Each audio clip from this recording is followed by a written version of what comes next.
ಒಂದು ಹೆಣ್ಣು ದಾರಿ ತಪ್ಪುವಲ್ಲಿ ನಾಲ್ಕಾರು ಗಂಡಸರ ಪಾತ್ರ ಇರುತ್ತದೆ. ಹಾಗೆಯೇ ಹೆಣ್ಣೆ ಹೆಣ್ಣಿನ ಶೋಷಕಿಯಾಗಿ ಅದರ ಎರಡನೆಯ ಹಂತದಲ್ಲಿ ಪಾತ್ರ ವಹಿಸ್ತಾಳೆ.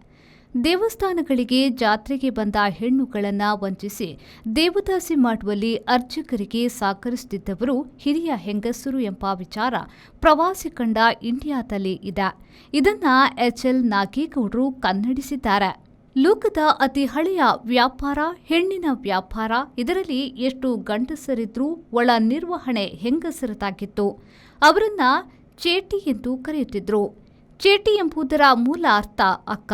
ಆದರೆ ಅದು ವ್ಯಾಪಾರಿ ಎಂಬ ಅರ್ಥದಲ್ಲಿ ಭಾರತದಲ್ಲಿ ನಾನಾ ಶಬ್ದಾವತಾರಗಳನ್ನು ಎತ್ತಿದೆ.